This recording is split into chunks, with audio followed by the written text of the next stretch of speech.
Bonjour, bonjour et bienvenue sur cette conférence en ligne. Merci de vous joindre à moi aujourd'hui. Alors, je suis très heureux de constater qu'aujourd'hui vous êtes nombreux et ça me fait bien plaisir de retrouver des noms de personnes qui nous suivent depuis longtemps, qui sont nos clients, bonjour, ou bien même qui sont parmi notre équipe. Bonjour Cédric, qui a été notre accompagnateur sur notre dernier tour du monde, et bonjour à tant d'autres encore. Aujourd'hui, le sujet, vous l'avez bien compris, c'est le Japon en version grand luxe. C'est un voyage qui me tient particulièrement à cœur et je vais avoir plaisir le plus brièvement possible, parce que je suis très bavard, de vous raconter un peu ce pays qui est tellement fascinant et tellement éloigné de notre culture, et c'est ce qui fait son attrait. Euh, Nous allons commencer très rapidement par un peu parler de Safran du Monde, évidemment. Nous existons depuis une vingtaine d'années. Nous organisons trois types d'activités, en vérité quatre types d'activités. L'un est le voyage en France, l'autre est euh, des voyages dans une centaine de pays dans le monde. L'activité pour laquelle nous sommes peut-être la plus connue, ce sont les croisières aériennes, les tours du monde ou les tours de continent en avion privatisé, et la collection précieuse, qui est finalement le sujet du jour. Lorsque l'on parle de collection précieuse, c'est un concept à lui seul qu'on va essayer de détailler très rapidement. Alors, l'idée de la collection précieuse est venue du fait que les personnes qui avaient effectué avec nous dans le passé des tours du monde nous ont dit, et fort justement, qu'ils étaient intéressés maintenant à avoir la même approche qu'un tour du monde, à savoir une vision globale sur le monde en mettant en avant une série de contrastes. Eh bien, qu'il serait pertinent d'organiser ce même genre de voyage, mais à l'échelle d'un pays ou d'une région qui présente un intérêt particulier. C'est comme ça que sont nés les trois itinéraires que nous avons actuellement: le Japon, l'Inde et l'Afrique australe. Le principe d'une collection précieuse, c'est qu'il s'agit d'un itinéraire accompagné en petits groupes. Les groupes vont généralement entre 6 et 14 passagers au maximum, selon les départs. Nous réunissons finalement les mêmes conditions qu'un tour du monde en première Safran, c'est-à-dire ce que l'on fait de plus élevé dans l'échelle des voyages que nous organisons, à la différence près que sur un tour du monde, nous avions un avion privatisé, alors que sur une collection précieuse, nous allons avoir des vols long courriers qui sont en classe affaires, mais sur de la ligne régulière. Tout le reste est finalement assez équivalent à notre première tour du monde, c'est-à-dire une hôtellerie d'exception. On ne prend que les meilleurs hôtels dans chacune des destinations. Vous avez des chambres qui font au minimum 50 mètres carrés. Pour le Japon, il y a une petite nuance parce que c'est un petit peu plus compliqué à trouver, mais ce ne sont jamais les entrées de gamme, et vous savez très bien que lorsque l'on parle d'hôtellerie de luxe, de grand luxe même, puisque c'est celle où nous allons séjourner, la différence entre une chambre standard et une chambre de troisième, quatrième catégorie va le plus généralement au moins du simple au double. Donc ça justifie aussi, bien sûr, les tarifs que nous pratiquons sur les collections précieuses, mais c'est un parti pris. Nous considérons que sur ces itinéraires, et pour avoir la patte safran du monde, nous devons aller au meilleur et réunir les meilleures conditions pour faire un voyage qui soit véritablement inoubliable. Alors donc, on va venir vous chercher chez vous et on vous ramènera chez vous. Le voyage ne commence pas à l'aéroport Charles de Gaulle, il commence vraiment à votre domicile. On a un chauffeur qui va venir vous chercher où que vous soyez, quelle que soit votre région ou même votre pays, puisque on a des clients qui viennent de l'étranger, et c'est le même principe.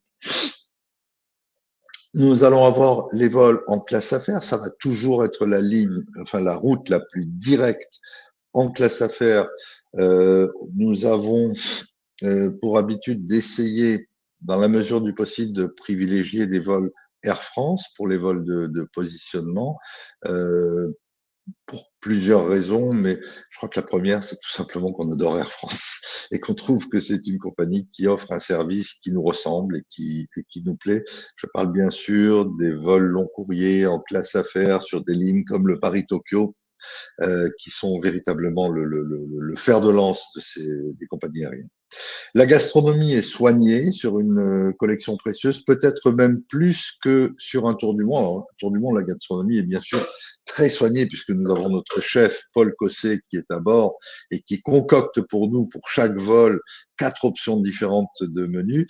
Et à terre, nous allons bien sûr dans des restaurants de très bonne qualité.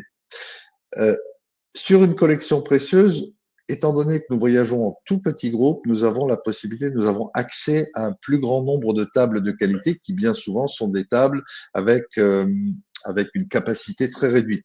Le Japon en est le meilleur exemple. On va vous emmener sur ce circuit, faire un dîner ou un déjeuner à plusieurs reprises dans des restaurants dans lesquels vous allez voir qu'il n'y a que 4 tables, 5 tables.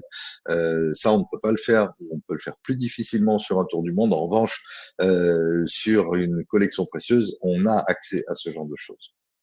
Les trains de luxe font souvent partie des collections précieuses. La seule exception, c'est le Japon, manque de bol. Mais nous avons le Maharaja Express en Inde, nous avons le Rovos Rail en Afrique australe.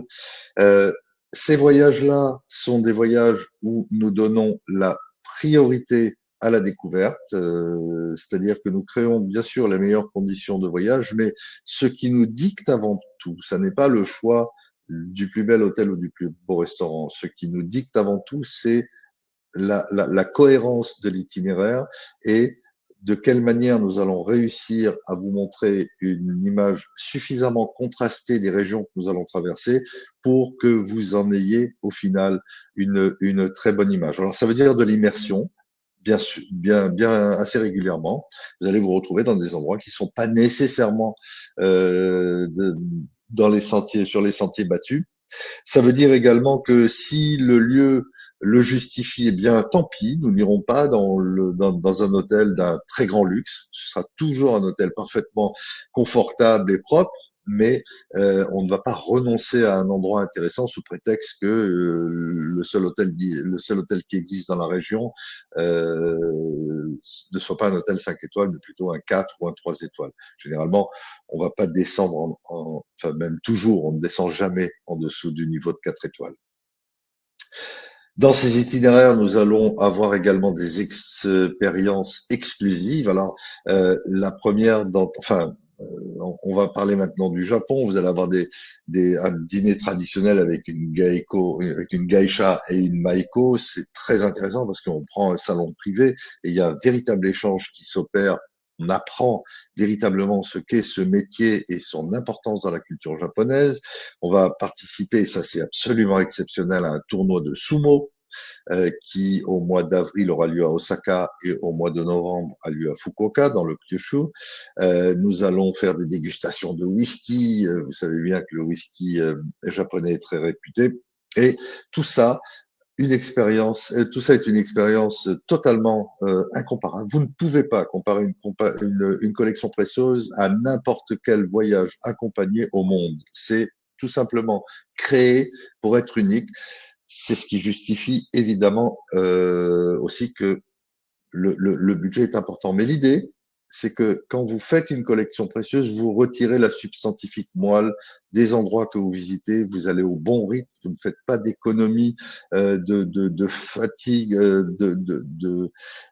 oui c'est ça, vous n'allez pas vous dire tant pis, on roulera 3 heures de plus si c'est nécessaire. Non, on va aller, on va créer l'itinéraire qui va être au rythme bien adapté et dans les conditions les meilleures qui soient pour vous donner au final cette expérience que nous recherchons. Alors, nous allons parler du Japon et je vous propose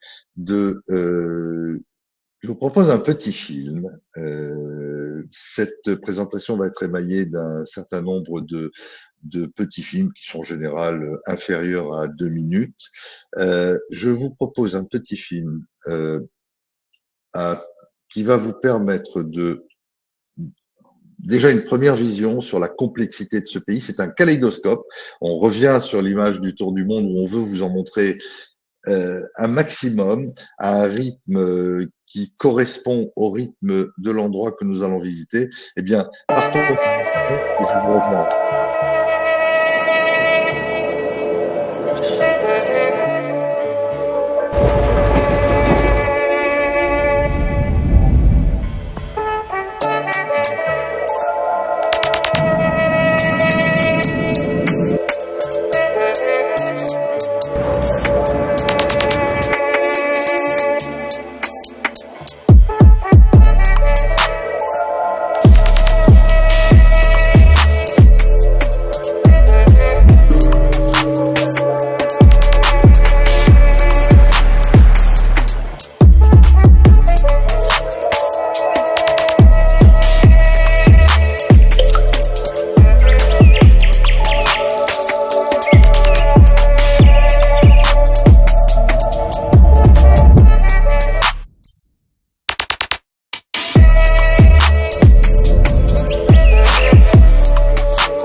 Quel pays?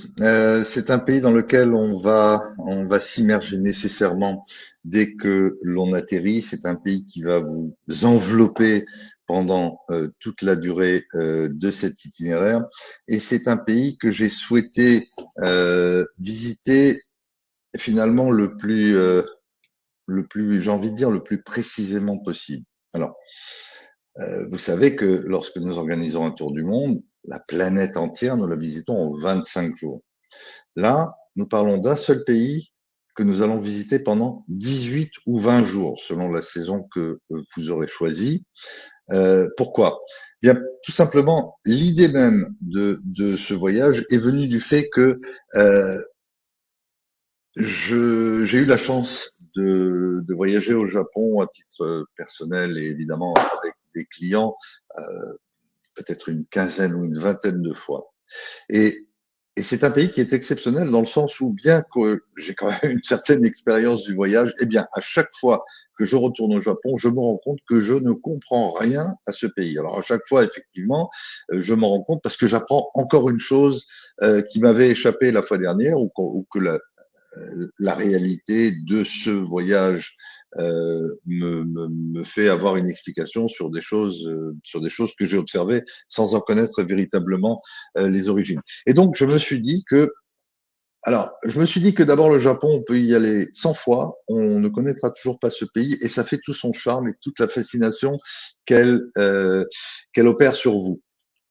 En même temps, si on doit y aller, alors autant y aller en prenant le temps de nécessaire pour découvrir un maximum de choses et surtout pour découvrir un maximum de facettes de ce pays qui, au final, va vous donner une image globale qui ne sera toujours pas exhaustive évidemment, mais qui vous donnera quand même une très très bonne impression de ce voyage. Alors pour ça, nous allons prendre notre temps, nous allons avoir un itinéraire où nous allons aborder l'histoire, le modernisme, le futurisme, les temples, la culture, les geishas, le sumo.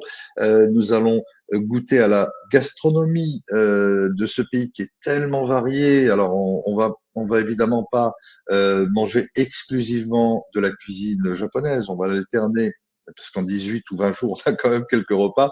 On va quand même l'alterner régulièrement avec une cuisine internationale, mais vous allez goûter à toutes les cuisines du Japon, que ce soit le kaiseki, qui sont les repas de banquet, le teppanyaki, ce sont les broches, c'est la cuisine japonaise qui a été inventée pour l'armée américaine, qui est acrobatique, qui est assez rigolote, les sushis, les sashimi, les tempura, les okonomiyaki, qui sont ces fameuses omelettes que vous allez goûter dans la région de Miyajima, les yakitori, les petites brochettes. Nous allons descendre au printemps jusqu'à Okinawa, et là on va se pencher sur le régime d'Okinawa, qui est réputé mondialement pour être le régime de la longévité.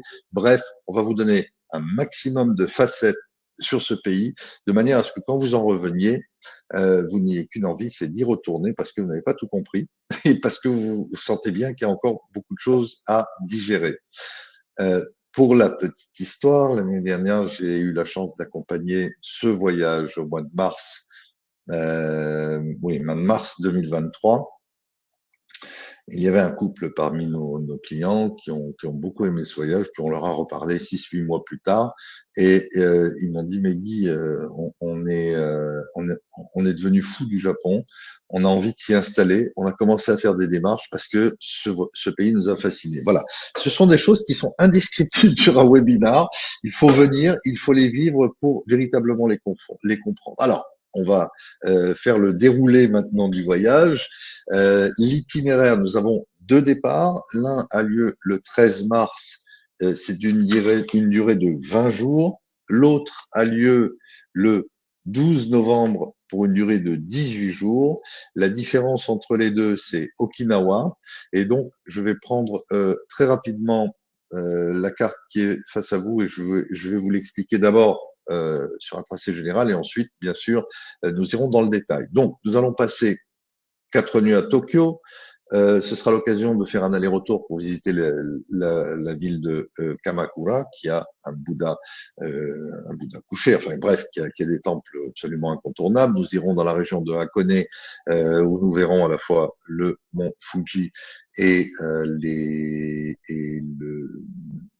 nous intéresserons à la géothermie dans un premier temps, et aussi à l'art moderne, puisqu'il y a un musée en plein air absolument incroyable.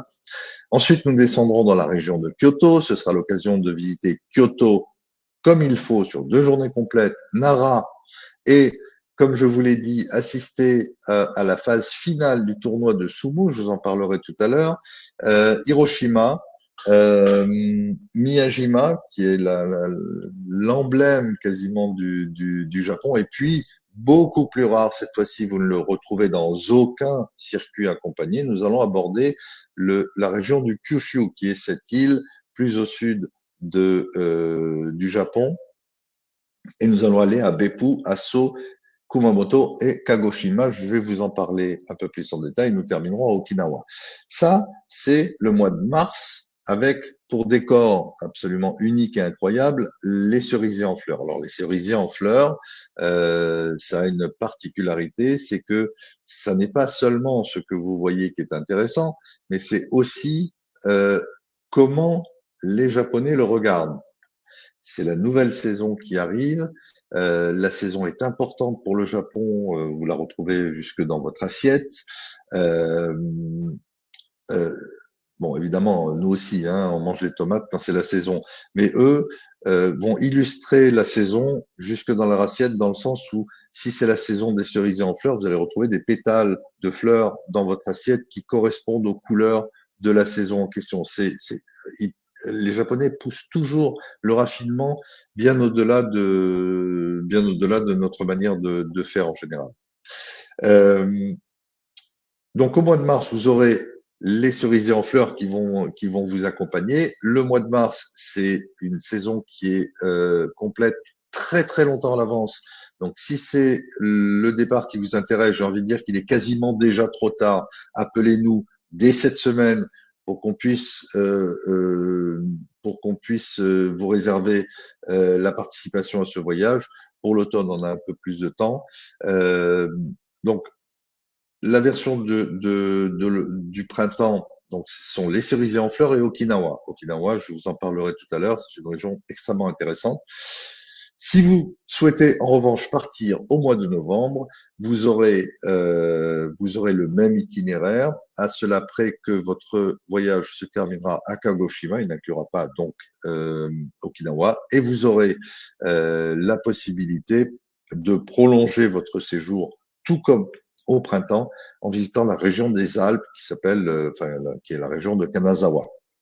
Voilà, nous allons commencer par Tokyo et si vous le voulez bien, je vais déjà commencer par vous passer un petit film sur l'hôtel où nous allons séjourner puisque, comme vous l'imaginez, j'ai envie de vous faire voyager dès aujourd'hui et j'ai envie de vous montrer que ce voyage est absolument exceptionnel. Voilà le Mandarin oriental de Tokyo.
On y va?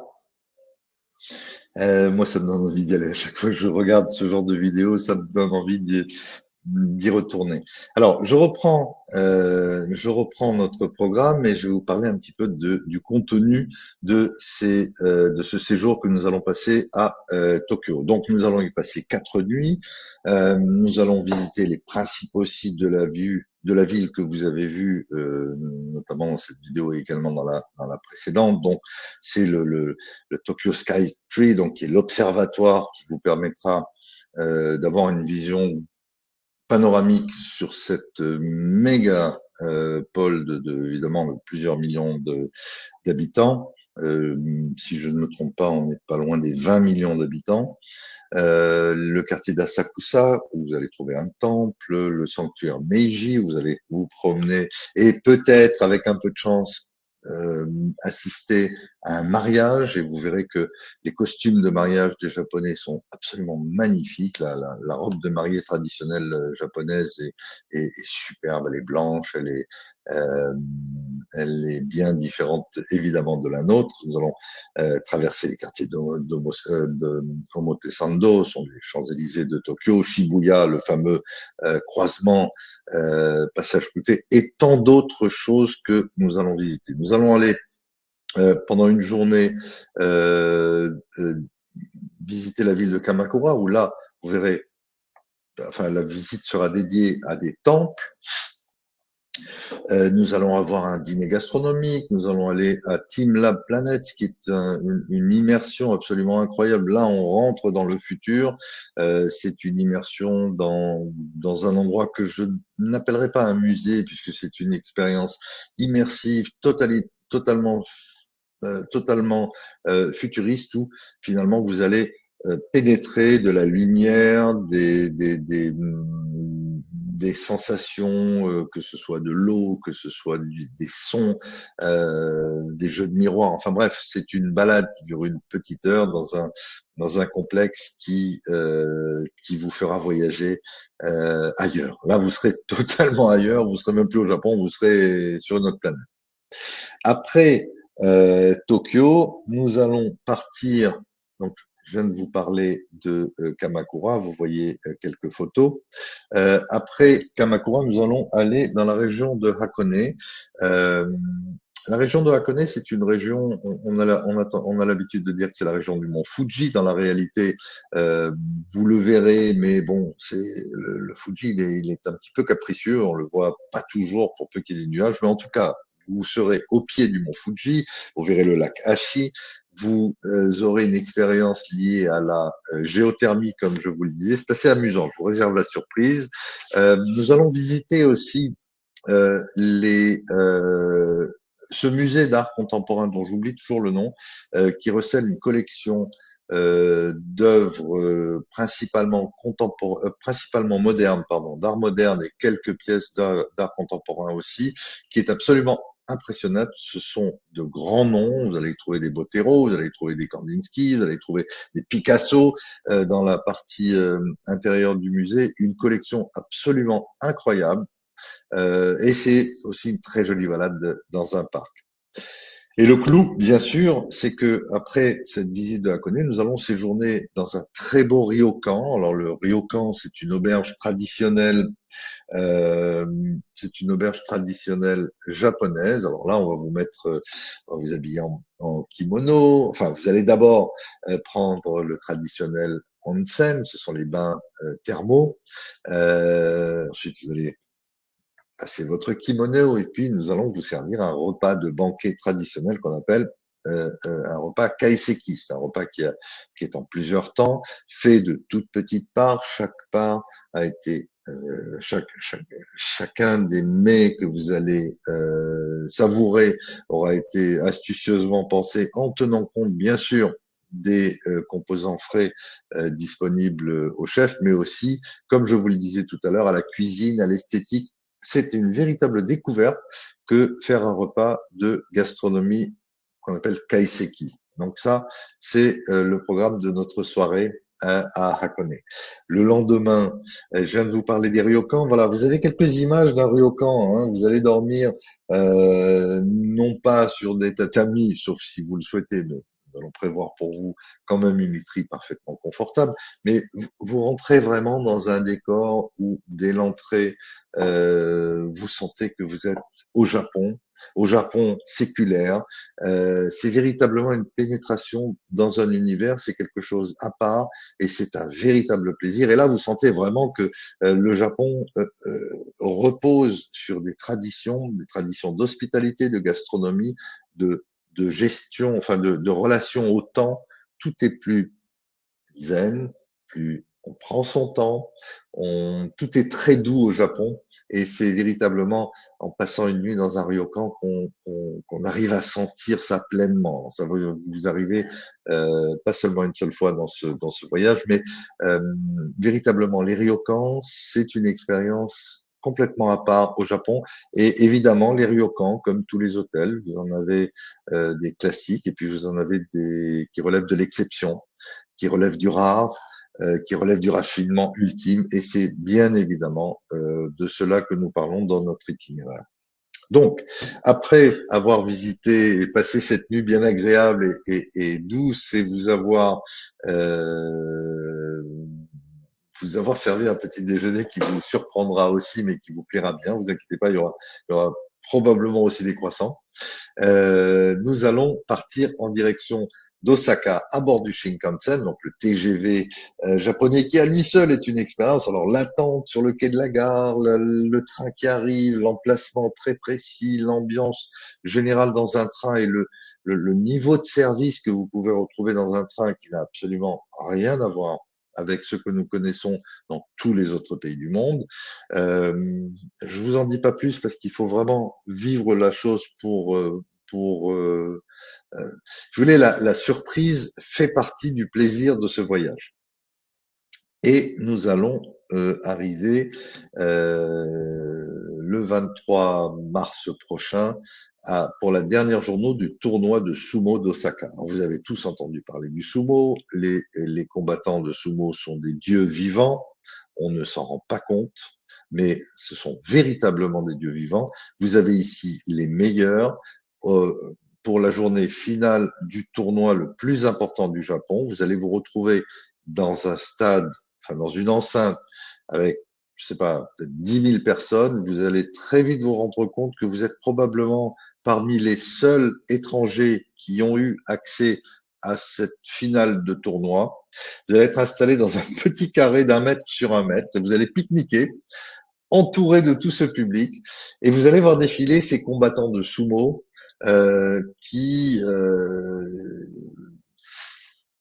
ont des mouvements qui ont évidemment tous une signification. Notre guide, bien sûr, nous expliquera tout cela, à supposer qu'elle ne soit pas elle-même fascinée et paralysée comme c'était la dernière fois, parce qu'elle avait vu ce sumo tori qui est tellement important. Ça nous est arrivé l'année dernière. Notre guide était très bavarde, et quand elle a vu passer le sumo tori, le combattant qu'elle vénérait, elle est restée, voilà, c'est imaginer une fan d'un très grand chanteur qui a vu son idole passer devant elle, elle était complètement paralysée. Mais après, c'est revenu, et elle va nous expliquer donc toute la tradition du sumo. Vous allez y assister vous-même, on va y passer à peine 1 heure, hein, on va pas faire la totalité du tournoi, mais cette immersion-là, vous ne la retrouvez dans aucun voyage accompagné, c'est totalement inaccessible. Ça n'intéresse en général que les Japonais, sauf que nous, on a une clé maîtresse qui est notre guide, qui va nous décoder tout cet univers qui est tellement complexe et qui était cher à Jacques Chirac, adorait l'univers du sumo. Je pense que vous en avez déjà entendu parler. Voilà pour notre passage à Kyoto. Nous allons arriver ensuite à Kyoto. Nous allons passer 4 nuits et nous allons avoir encore une fois une immersion dans un hôtel qui est parmi les plus beaux que je connaisse. Je vous suggère de le découvrir le temps d'une petite vidéo. C'est l'hôtel Four Seasons de Kyoto, et je te reviens tout de suite.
Voilà, une fois de plus, c'est une immersion dans cet univers qui est construit cette fois-ci à la manière de Four Seasons, un très grand raffinement. Je ne sais pas si vous avez vu, il y a une image qui est passée très je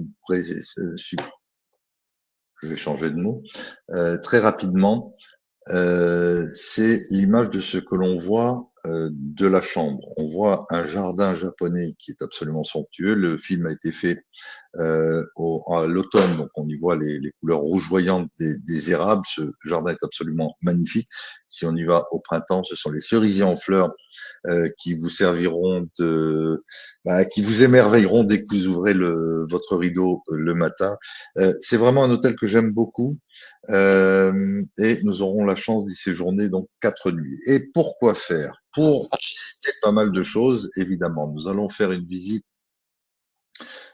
classique de la ville impériale de Kyoto.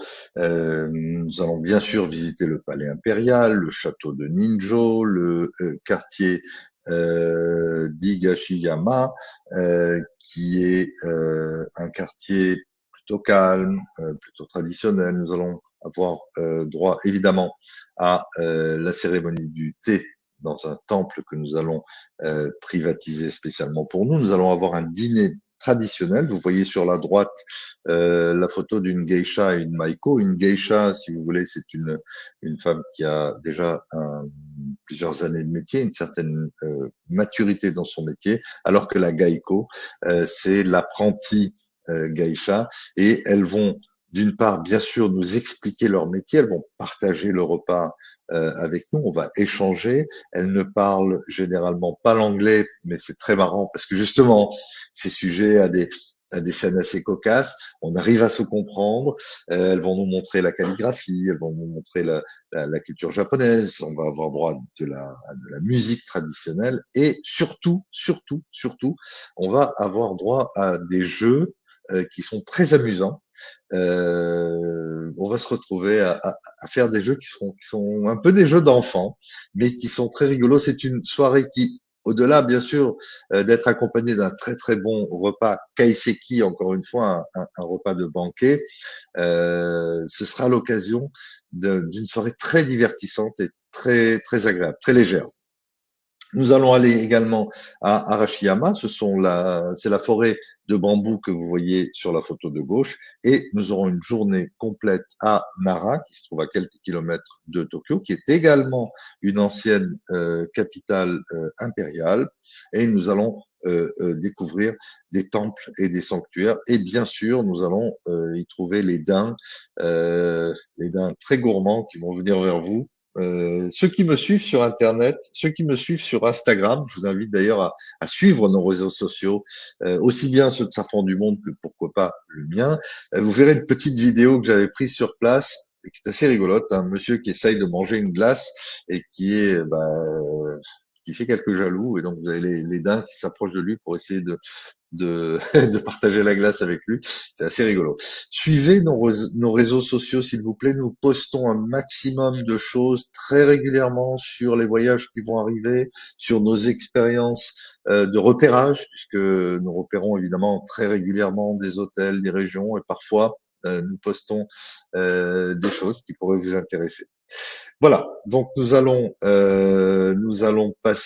venir ensuite à Kyoto, où nous verrons le sanctuaire de Fushimi Inari. Ce sont vous savez, cette enfilade de portes oranges dans ce temple qui est également emblématique du Japon. Et après le séjour à Kyoto, nous allons nous diriger plus au sud vers la région de Miyajima, où nous allons arriver par le train, et nous allons visiter d'abord Hiroshima et ensuite Miyajima, qui est une petite île juste à côté d'Hiroshima. C'est une visite particulièrement intéressante. Hiroshima, c'est poignant, bien entendu, mais vous voyez un petit peu comment le Japon lui-même est fondé, pas fondé, mais en tout cas, la bombe a eu une influence très importante sur le Japon d'aujourd'hui, et on va rendre hommage en visitant ce musée, si vous le souhaitez, à cet événement qui a bien sûr marqué le pays tout entier. Et ensuite, nous procéderons vers cette île qui s'appelle Miyajima, où vous allez découvrir des temples, dont celui qui apparaît sur la photo de droite, le temple d'Itsukishima, où vous allez voir le torii, cette porte qui est emblématique du Japon. Je vous propose un tout petit film supplémentaire, on en a plus beaucoup, mais je vous propose le film sur cette région de Miyajima, dès que j'aurai évidemment retrouvé la vidéo. Elle est là, je vous retrouve très vite.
Voilà. C'est une région, comme je vous le disais, qui est extrêmement esthétique, qui est très prisée des touristes et des Japonais qui y vont assez régulièrement. Nous avons maintenant, nous en avons terminé avec l'île du Honshu, l'île principale, et nous allons descendre plus au sud. Et là, c'est une approche qui est plus liée à la nature que nous vous proposons. Nous allons traverser la grande île du Kyushu. Alors là, on est totalement dans la nature, on est dans la forêt, on est dans la géothermie, on est aussi dans des châteaux et des temples médiévaux, donc une tradition qui est très ancrée.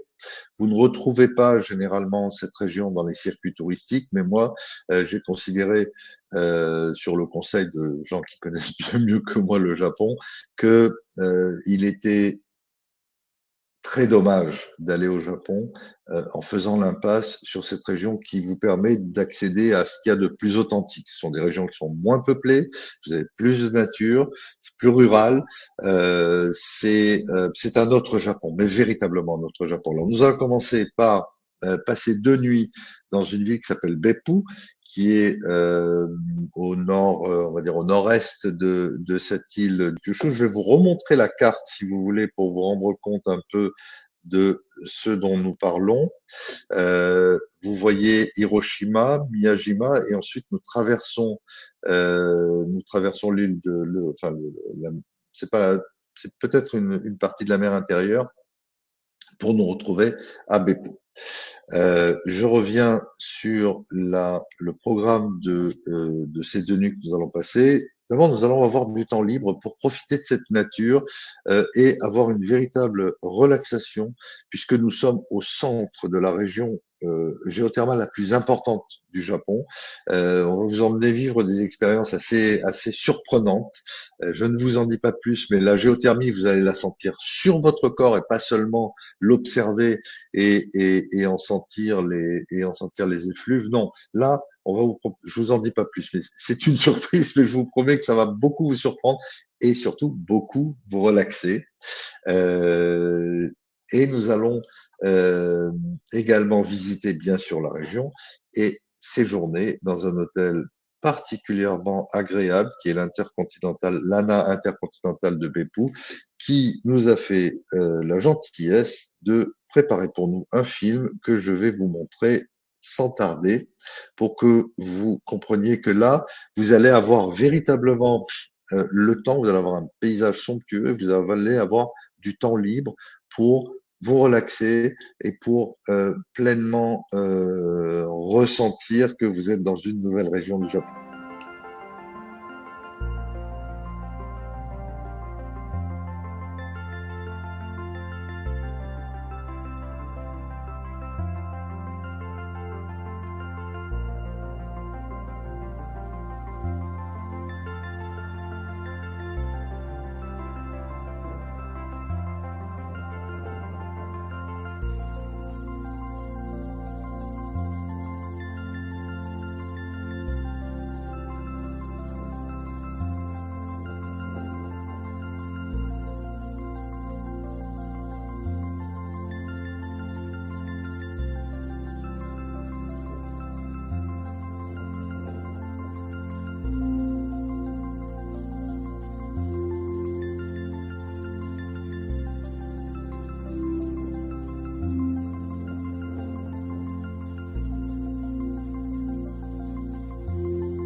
Vous aurez pu remarquer, par exemple, que la cuisine qui va vous être servie dans cet hôtel est une cuisine toujours, bien sûr, avec des notions de, l'approche japonaise, mais c'est plutôt une cuisine internationale. Ils ont un bœuf absolument incroyable, parmi les meilleurs que j'ai jamais goûté, et c'est véritablement une expérience culinaire, une expérience de détente, et c'est un très joli séjour que nous allons passer à Beppu. Ensuite, nous allons continuer plus au sud, dans la région de Kumamoto, en passant par ce fameux volcan qui s'appelle le mont Aso, que vous voyez sur la photo de droite. Euh, il a une particularité encore plus que le mont Fuji. Il a la particularité d'être véritablement un cône parfait. Là, on va avoir des explications. Bien sûr, il faut quand même le gravir. Hein. On va arriver un petit peu en altitude. On va avoir une superbe vision sur son cratère. On va avoir de très belles explications sur ce volcan unique qu'est le mont Aso.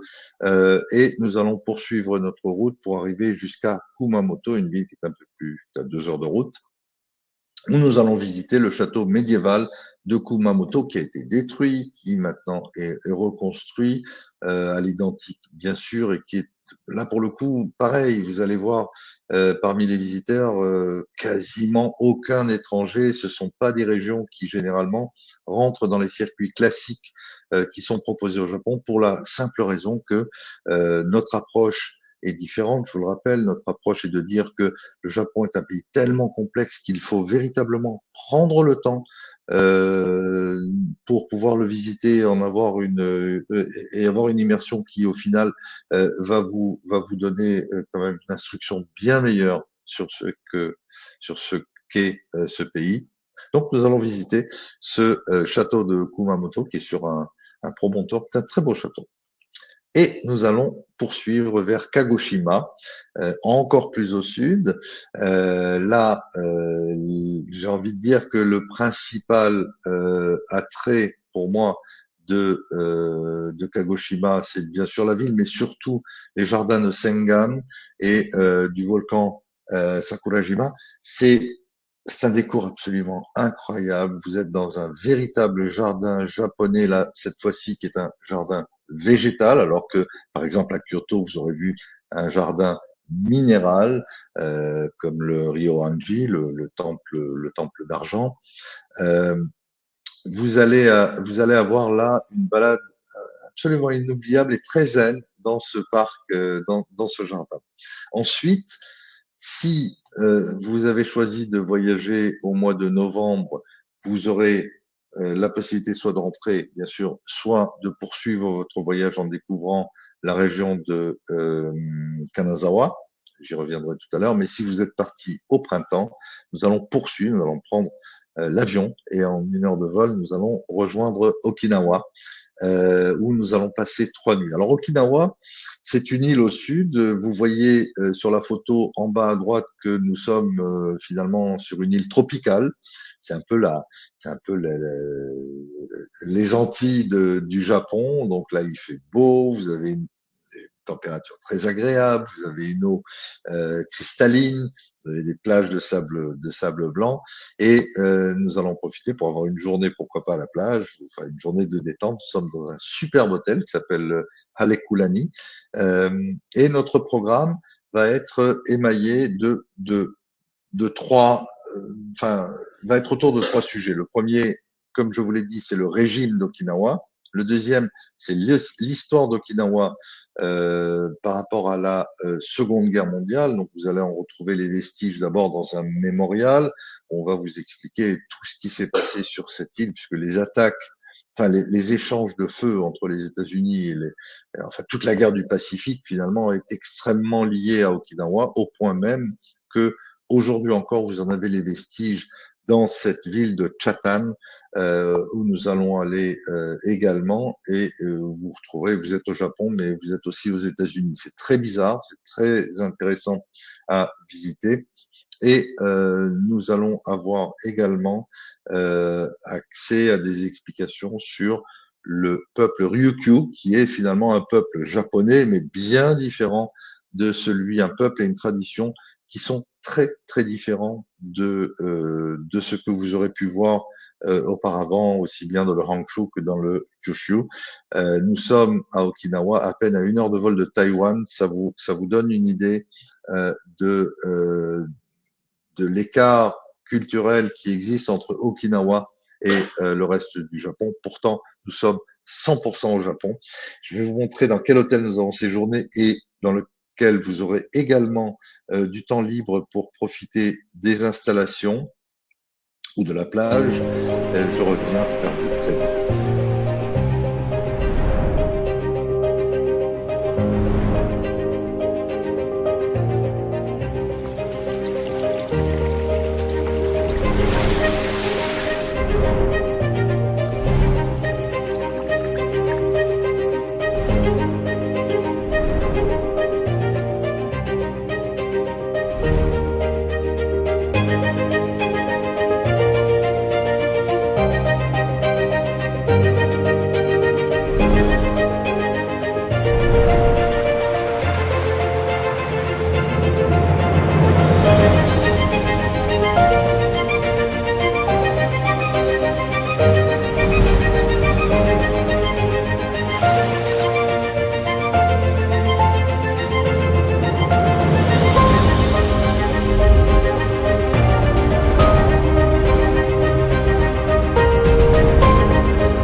Quand on aime, on en redemande. Je ne sais pas pourquoi le film est passé finalement 2 fois sur la fin, mais c'est un très bel hôtel, c'est un resort euh, qui est l'hôtel, le dernier hôtel de cet itinéraire. Et donc, si vous en avez envie, si vous n'avez pas assez de Japon, on vous propose une extension dans les Alpes japonaises. D'abord, nous allons visiter la ville de Kanazawa et son marché qui est superbe. Et ensuite, nous allons faire une incursion dans les villages de Gokayama et Shirakawago, qui sont des villages perdus dans la vallée avec des habitations traditionnelles. C'est quelque chose que vous n'aurez pas vu durant le reste de votre voyage. C'est à chaque fois, vous allez voir des choses différentes pendant la totalité de ce voyage. Vous ne verrez pas 2 fois la même chose, vous ne mangerez pas 2 fois la même chose. On va chercher au maximum à vous faire entrer dans cet univers du Japon, cet univers qui est avant tout cérébral.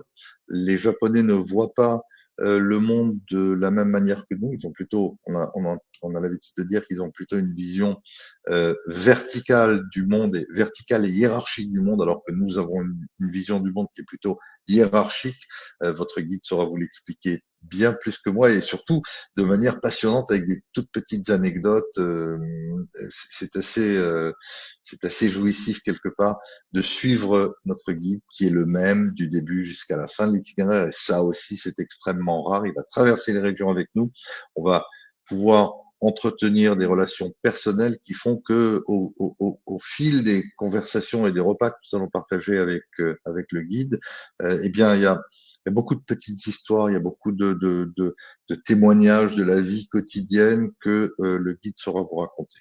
Voilà pour ce voyage qui, vous l'avez compris, est un voyage qui me tient à cœur. J'ai mis vraiment très longtemps à le mettre au point. Et je serais très heureux que vous puissiez profiter de cette découverte absolument incroyable du Japon. Un, bon, pour l'itinéraire de l'automne, vous l'avez compris, ce ne sont pas les mêmes couleurs. Là, nous allons voir plutôt des couleurs de l'automne. Il y a beaucoup de rouge absolument incroyable. C'est comme l'été indien au Canada, mais parfois encore exacerbé. Nous aurons toujours un tournoi de sumo qui cette fois-ci aura lieu à Fukuoka, qui est la ville principale du Kyushu. Donc, vous vous souvenez, l'île, la deuxième île que nous visitons. Pour le reste, le voyage est le même et l'extension qui est proposée est la même à Kanazawa.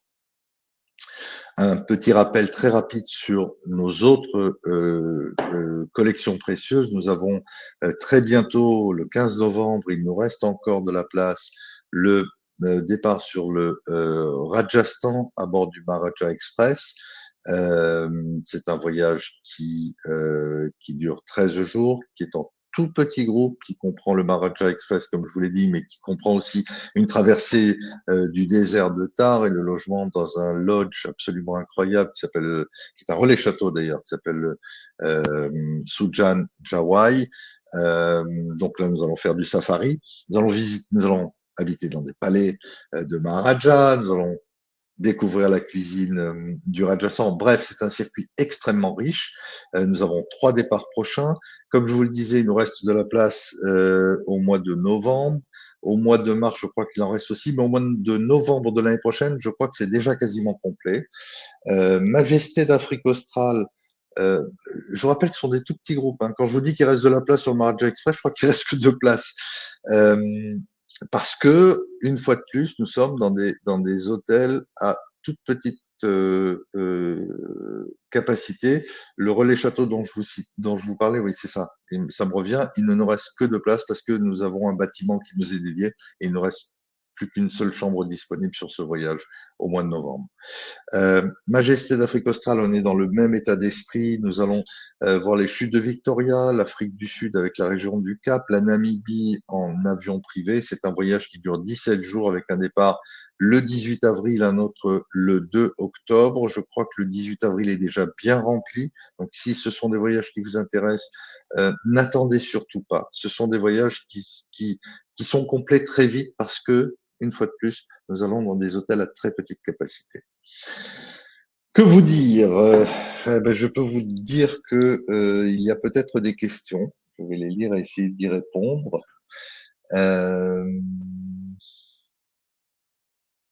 Alors, bonjour Karine. Non, ce sont des personnes qui nous écrivent. Alors, Karine, justement, qui nous demande s'il est possible de s'inscrire pour 2026. Absolument, vous avez les dates du mois de l'année prochaine. Alors, je crois, pareil, c'est Alexia qui saura vous le dire, mais je me demande si le remplissage du mois de novembre n'est pas déjà très bien avancé aussi. Je me souviens pas. Il faut nous appeler. On va vous renseigner. Euh, En alternative, si vos clients ou si vous le souhaitez, chacune de ces croisières aériennes est dédoublée avec des départs anglophones.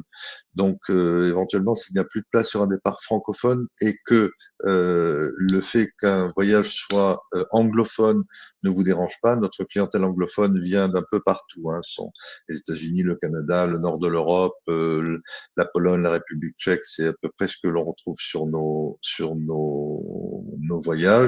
En gros, on a une moitié de francophones et l'autre moitié qui est une clientèle internationale. Donc, si un départ est complet, peut-être que vous pourrez trouver de la place sur un départ anglophone. Voilà. Et puis, bien sûr, chacun de ces voyages, alors pas précisément, puisque ces voyages de collection précieuse sont des voyages vraiment très aboutis où nous mettons de gros moyens, mais comme nous partageons cela avec plusieurs passagers, le budget reste considérable, mais pas totalement ahurissant. Mais quoi qu'il en soit, nous faisons des voyages sur mesure et nous pouvons bien sûr construire pour vous un voyage sur mesure au Japon ou ailleurs. On me demande où se trouvent les Alpes japonaises. Alors, je vais vous montrer la carte de nouveau. Voilà. Vous voyez Kyoto, vous voyez Tokyo. Eh bien, imaginez que vous avez un triangle dont la base est Tokyo, Kyoto, et le sommet, c'est cette région de Kanazawa dont nous parlons. Donc, c'est à mi-chemin entre Tokyo et Kyoto, mais plus au nord. Pendant le film de l'hôtel à Okinawa, on a vu passer une danseuse de type polynésienne. Est-ce dans la culture locale? Absolument. Je vous ai dit que nous sommes dans les tropiques. Et effectivement, oui, c'est quelque chose qui est parfaitement logique de retrouver dans la région d'Okinawa. Quel est le maximum de participants dans chaque groupe? Alors, selon les croisières aériennes, c'est soit 12, soit 14. Le minimum est 6. Le maximum, c'est 12 ou 14. C'est pour ça que je ne sais pas vous répondre de mémoire de chacun des départs. On nous demande le prix. Alors ça, je peux vous le dire. C'est 49 000 euros pour le départ du mois de mars, 49 000 euros par personne, et 47 000 euros par personne pour le départ du mois de novembre, qui est tout simplement plus court. C'est ce qui explique que le prix est moins élevé. Je vous rappelle que ça comprend absolument tout, jusqu'aux boissons, jusqu'aux pourboires, jusqu'aux cartes postales timbrées. Lorsque vous êtes entre nos mains, vous n'avez besoin que deux choses en général, votre passeport et votre iPhone. Tout le reste est totalement superflu. Bon, un peu d'argent si vous avez des cadeaux à faire à vos proches, mais les voyages sont toujours tout inclus. Ils commencent, je vous le rappelle, à votre domicile et se terminent à votre domicile. Voilà. Je crois qu'il n'y a pas d'autres questions. Quoi qu'il en soit, où peut-on trouver les descriptifs détaillés? C'est très simple, sur notre site internet safrandumonde.com, où vous trouverez non seulement nos collections précieuses, mais des idées de voyage sur mesure, des idées de voyage en France, des idées de voyage, enfin le détail de nos croisières aériennes. Nous avons au mois de février le grand tour d'Amérique du Sud, au mois de mai, le tour du monde édition spéciale sur notre avion privatisé, et bien sûr au mois d'octobre, comme chaque année, le grand tour, le tour du monde qu'on appelle le grand classique. Nous avons toute une équipe à votre disposition qui se fera un plaisir, et moi-même d'ailleurs, de vous parler plus en détail et de répondre à vos questions. Vous voyez ici Justine et Maï qui Maï saura vous répondre très précisément sur le Japon, puisque c'est elle qui est en charge de l'organisation de ce voyage, et Justine qui saura vous parler de absolument tous nos voyages. C'est notre grande spécialiste, et en particulier des tours du monde. Je vous remercie moi aussi d'avoir participé à ce joli voyage qu'on a fait ensemble aujourd'hui. Et je vous dis à très bientôt. N'hésitez pas à nous appeler. Nous serons très, très heureux de vous compter parmi nos clients et de vous faire pénétrer ce qu'on appelle le cercle des grands voyageurs, qui est un cercle dédié à nos clients qui ont déjà fait un tour du monde. Merci Audrey, ça me fait très plaisir de t'avoir vu, en tout cas d'avoir vu ton nom aujourd'hui. À très bientôt. Merci. Au revoir.